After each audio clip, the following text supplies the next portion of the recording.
మన మాటల్లో చెప్పడం కాదు, రెస్పాన్సివ్ గవర్నెన్స్ అని ప్రజలు అప్రిషియేట్ చేసే పరిస్థితి రావాలి. మార్పు స్పష్టంగా కనపడాలి.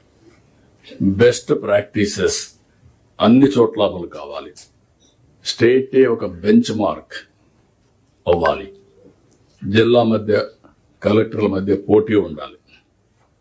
పెట్టుబడులు మీరు మీ మంత్రులు మీ జిల్లాకు ఏం సాధించారో ప్రైడ్గా ఫీల్ అయ్యే పరిస్థితి మీరు రావాలి. గ్రోత్, పెట్టుబడులు, పోటీ పడే పరిస్థితి రావాలి.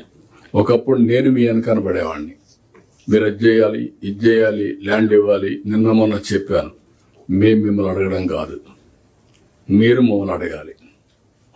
నేను ఢిల్లీకి పోతాను రాష్ట్రం కోసం, మీరు అమరావతికి వచ్చి మీ పనులు చేసుకునే పరిస్థితి ఉండాలి.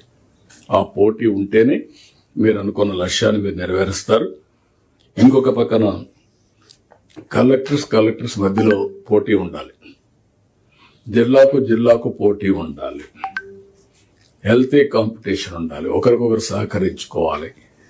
మీరు ఇన్నోవేటివ్ ఐడియాస్ తీసుకొస్తే అవి కూడా మాట్లాడుతున్నాం. ఆ ఇన్నోవేటివ్ ఐడియాస్ అడాప్ట్ చేయడమే కాకుండా మిమ్మల్ని మెంటర్గా పెట్టుకుంటాం మిగిలిన జిల్లాల్లో.